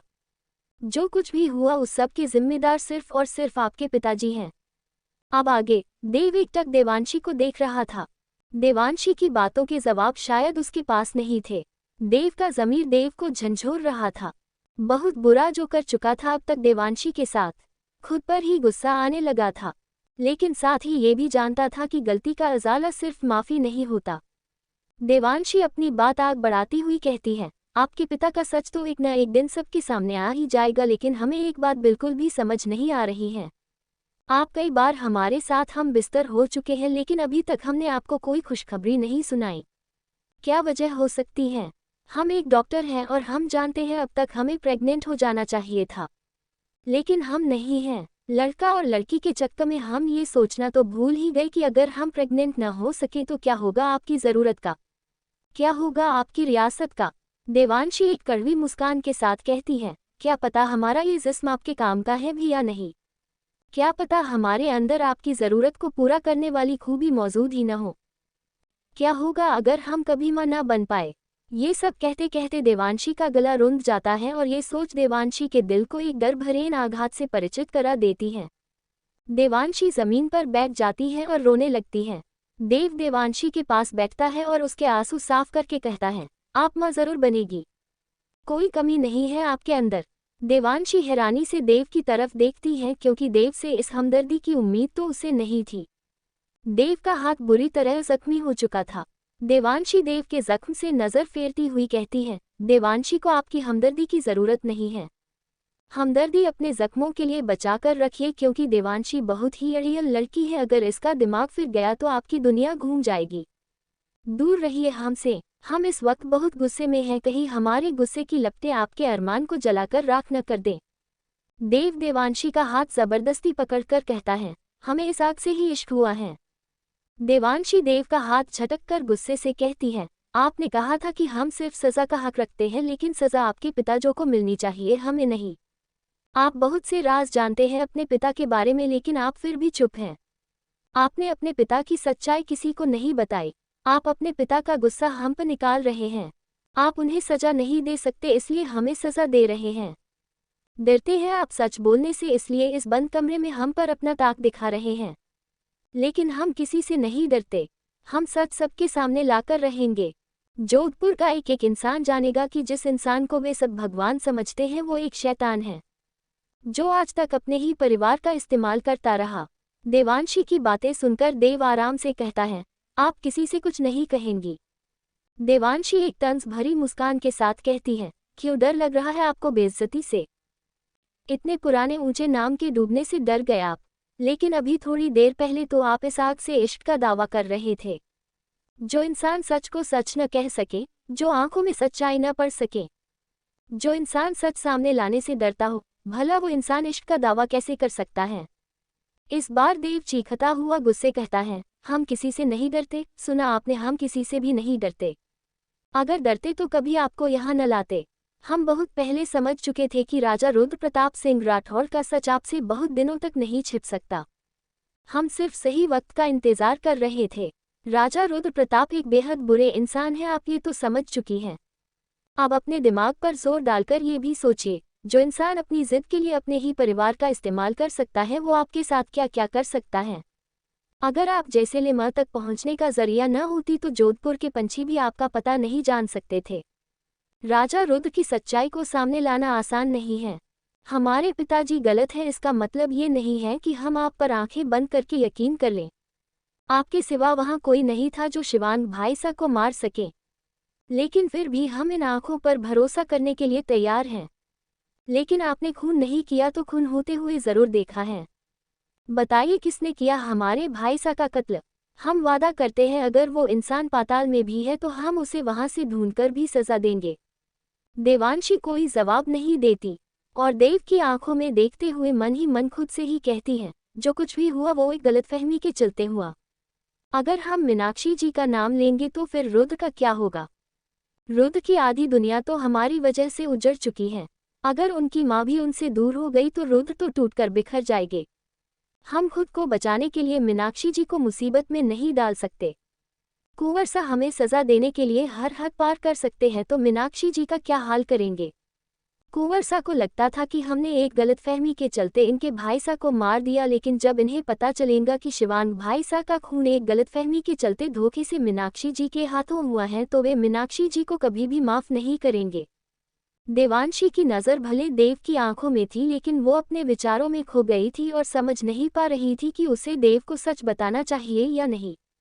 तभी देव की एक कड़क आवाज़ उसे उसके ख्यालों से बाहर निकालती है।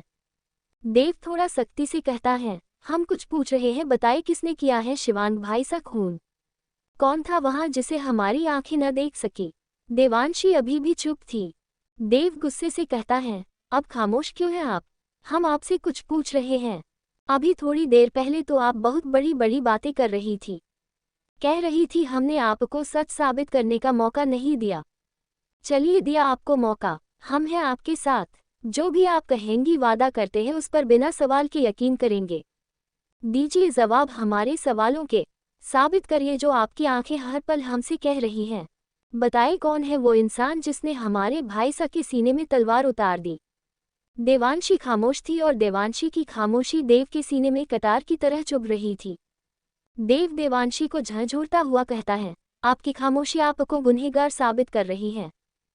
देवांशी देव की आंखों में देखती हुई कहती है, छोड़िए हमें, कुंवर सा दर्द हो रहा है। देव की आंखों में आंसू आ जाते हैं और वो अपनी पकड़ कसता हुआ कहता है, हमें भी दर्द हो रहा है। लग रहा है जैसे आपने अपने लफ्ज़ों के खंजर से हमारे सीने से हमारा दिल निकालकर अपनी मुट्ठी में कसकर निचोड़ दिया है। लेकिन फिर भी हम चाहते हैं कि आप हमें गलत साबित करें। बताइए किसने किया है हमारे भाई सा का खून? अगर आपने सिर्फ उनके सीने से तलवार निकाली थी तो वो कौन था जिसने उनके सीने में तलवार उतार दी? देवांशी नज़र चुराती हुई कहती है, हम आपको उनका नाम नहीं बता सकते। देव की पकड़ देवांशी पर से ढीली हो जाती है, जैसे एक बार फिर से देवांशी ने अपनी कटार देव के सीने में उतार दी हो। देव हैरानी से कहता है, मतलब आप उस इंसान को जानती हैं और उसे बचाना चाहती हैं? सज़ा के डर से आप हमें उसका नाम नहीं बताना चाहती। देवांशी देव के नज़दीक होकर उसे समझाने की कोशिश करती हुई कहती है, कुंवर सा हम मजबूर।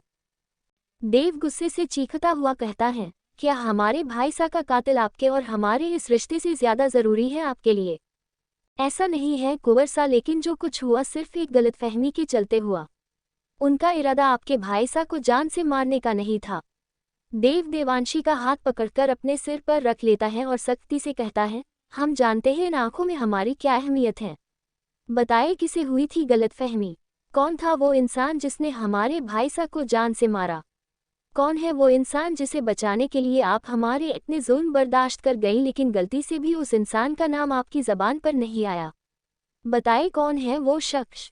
एपिसोड 119। देव प्रताप सिंह राठौड़ अपने दुश्मन को भूल जाए नामुमकिन है ये। देव की आंखों में आंसू आ जाते हैं और वो अपनी पकड़ कसता हुआ कहता है, हमें भी दर्द हो रहा है। लग रहा है जैसे आपने अपने लफ्ज़ों के खंजर से हमारे सीने से हमारा दिल निकालकर अपनी मुट्ठी में कसकर निचोड़ दिया है। लेकिन फिर भी हम चाहते हैं कि आप हमें गलत साबित करें। बताइए किसने किया है हमारे भाई सा का खून? अगर आपने सिर्फ उनके सीने से तलवार निकाली थी तो वो कौन था जिसने उनके सीने में तलवार उतार दी? देवांशी नज़र चुराती हुई कहती है, हम आपको उनका नाम नहीं बता सकते। देव की पकड़ देवांशी पर से ढीली हो जाती है, जैसे एक बार फिर से देवांशी ने अपनी कटार देव के सीने में उतार दी हो। देव हैरानी से कहता है, मतलब आप उस इंसान को जानती हैं और उसे बचाना चाहती हैं? सज़ा के डर से आप हमें उसका नाम नहीं बताना चाहती। देवांशी देव के नज़दीक होकर उसे समझाने की कोशिश करती हुई कहती है, कुंवर सा हम मजबूर। देव गुस्से से चीखता हुआ कहता है, क्या हमारे भाई सा का कातिल आपके और हमारे इस रिश्ते से ज़्यादा ज़रूरी है आपके लिए? ऐसा नहीं है कुंवर सा, लेकिन जो कुछ हुआ सिर्फ एक गलतफहमी के चलते हुआ। उनका इरादा आपके भाई सा को जान से मारने का नहीं था। देव देवांशी का हाथ पकड़कर अपने सिर पर रख लेता है और सख्ती से कहता है, हम जानते हैं इन आंखों में हमारी क्या अहमियत है। बताइए किसे हुई थी गलतफहमी? कौन था वो इंसान जिसने हमारे भाई सा को जान से मारा? कौन है वो इंसान जिसे बचाने के लिए आप हमारे इतने जुल्म बर्दाश्त कर गई, लेकिन गलती से भी उस इंसान का नाम आपकी ज़बान पर नहीं आया? बताइए कौन है वो शख्स? अब आगे। देव की आंखों में देवांशी के लिए प्यार था, लेकिन साथ ही साथ अपने भाई सा के खूनी के लिए हद से ज्यादा गुस्सा भी था। देव उस इंसान को सजा देना चाहता था जिसने देव को इतना बुरा बनने पर मजबूर कर दिया था। देवांशी अपना हाथ देव के सिर से खींच लेती है और कहती है, मजबूर है हम आपको उस इंसान का नाम नहीं बता सकते, और गलतफहमी सिर्फ उन्हें ही नहीं बल्कि हमें, आपको और आपके भाईसा को भी हुई थी। अगर वक्त रहते सबकी गलतफहमी दूर हो जाती तो हालात इतने न बिगड़ते। कुंवर सा जो हो चुका है आपको उसे भूलना होगा। कुंवर सा जिंदगी बहुत मुश्किल है, इसको आसान बनाना पड़ता है। माफ कर देने से बड़े बड़े मसले हल हो जाते हैं। जो होना था वो हो चुका, होनी को बदला नहीं जा सकता। कुंवर सा भूल जाए सब कुछ वरना आपके बदले की आग बचा कुचा भी सब कुछ खत्म कर देंगी। देव अपनी मुट्ठी गुस्से से भींचता हुआ कहता है, सूरज अपनी गर्मी भूल सकता है, हवा बहना भूल सकती है, यहाँ तक कि आप हमें भूल सकती है, लेकिन देव प्रताप सिंह राठौर अपने दुश्मन को भूल जाए, नामुमकिन, नामुमकिन है ये। देवांशी सख्ती से कहती है, कुंवर सा हम अपनी जान दे सकते हैं लेकिन आपको उनका नाम नहीं बता सकते। देव का पारा बढ़ता जा रहा था। देव देवांशी के बाल पकड़कर जोर से खींचता है और कहता है, इस एक राज को राज रखने के लिए आप हमें खो देंगी। देवांशी अपने बाल देव की पकड़ से छुड़ाने की कोशिश नहीं करती और देव के सीने पर अपना हाथ रखकर कहती है, हमें विश्वास है अपने इश्क पर। देव एक झटके से देवांशी को खुद से अलग करता है क्योंकि देवांशी की आंखें उसे बुरा बनने से रोक रही थी। देव देवांशी की तरफ देखता हुआ गुस्से से कहता है, इसका मतलब आप हमें उस इंसान का नाम नहीं बताएगी। देवांशी देव को समझाने की कोशिश करती हुई कहती है, कुंवर सा हम उन्हें सजा नहीं दिलवा सकते हैं। जो कुछ भी हुआ एक हादसा था। हम जानते हैं उस इंसान का नाम जानने के बाद आप एक राजा की तरह उन्हें सजा सुना देंगे और हम ऐसा होने नहीं देंगे। देव दांतों को भींचकर गुस्से से कहता है, आप ये कहना चाहती हैं कि हमारे भाई सा के कातिल को सजा नहीं मिलनी चाहिए। कुंवर सा उन्हें सजा मिल चुकी है। देव हैरानी से कहता है, क्या मतलब आपका? क्या आप उन्हें सजा दे चुकी हैं? देवांशी देव का हाथ पकड़कर उसे समझाने की कोशिश करती हुई कहती है, कुंवर सा समझने की कोशिश कीजिए, हम आपको इस बारे में इससे ज्यादा कुछ भी नहीं बता सकते। आपको हम पर यकीन करना होगा।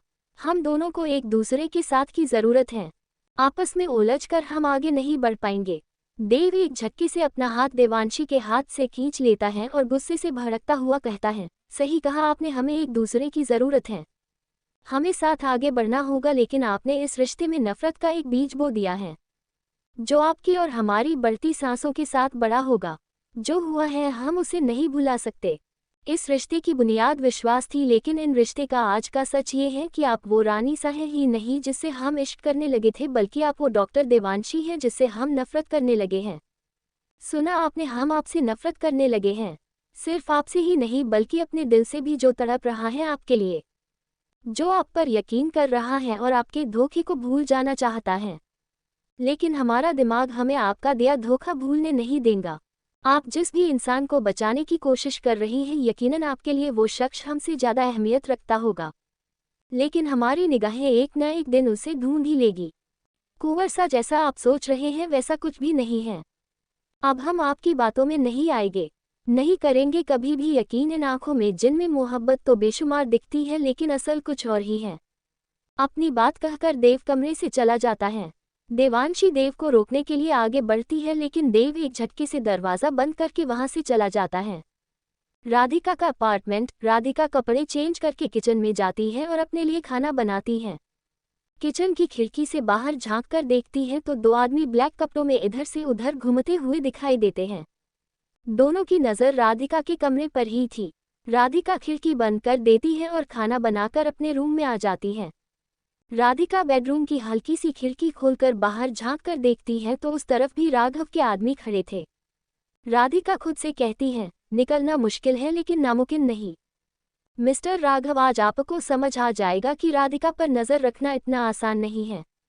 तभी राधिका की नज़र अपने खाने पर जाती है, जिसे देखकर वो खुद से ही कहती है, राधिका पहले पेट पूजा उसके बाद काम दूजा। राधिका बेड पर बैठकर जल्दी जल्दी अपना खाना खत्म करने लगती है। 20 मिनट बाद बाहर राघव के आदमी इधर उधर घूम रहे थे।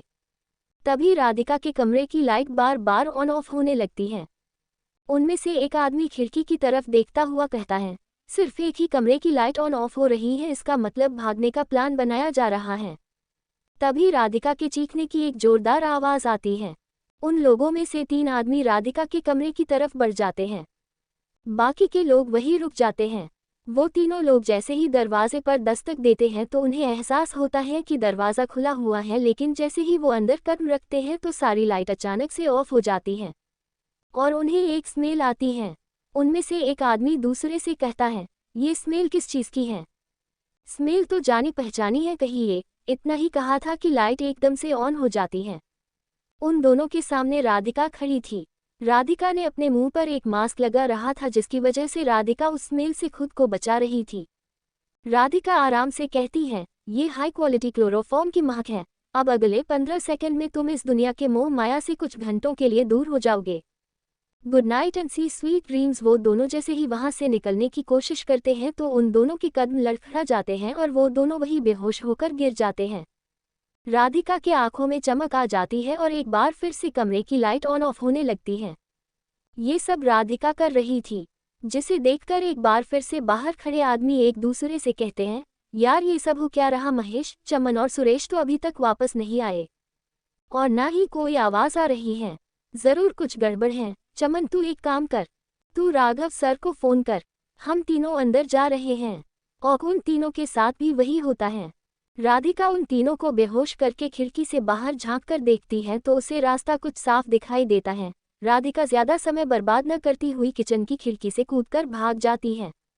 राधिका भागकर सीधा अनाथ आश्रम जाती है, लेकिन वहां उसे पता चलता है कि मोहित अभी तक नहीं आया। राधिका की टेंशन बढ़ती जा रही थी। राधिका वहां की केयर टेकर से कहती है, हम मोहित को ढूंढने जा रहे हैं, आप बच्चों का ख्याल रखना। राधिका मोहित के लिए एक खत लिखती है और वहां की केयर टेकर को देती हुई कहती है, अगर हमारे वापस लौटने से पहले मोहित वापस आ जाए तो उनसे कहना उसकी जान को खतरा है। केयर टेकर पूछती है, लेकिन आप जा कहाँ रही हैं? और आप इतनी जल्दी में क्यों हैं?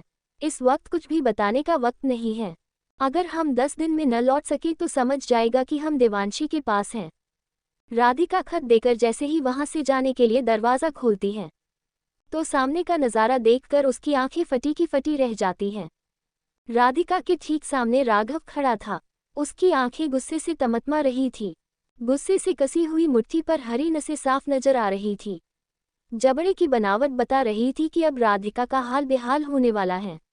पल भर के लिए राधिका अपने शरीर को कांपता हुआ महसूस करती है और पल झपकते ही वहां से भागने की कोशिश करती है, लेकिन राघव आगे बढ़कर राधिका का हाथ पकड़कर उसे खींचता हुआ जबरदस्ती गाड़ी में धक्का दे देता है और दरवाज़ा लॉक करके ड्राइविंग सीट पर आकर बैठ जाता है।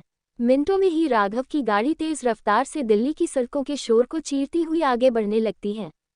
एपिसोड 120। अगर गलती की है तो दर्द तो बर्दाश्त करना ही पड़ेगा। राधिका की टेंशन बढ़ती जा रही थी।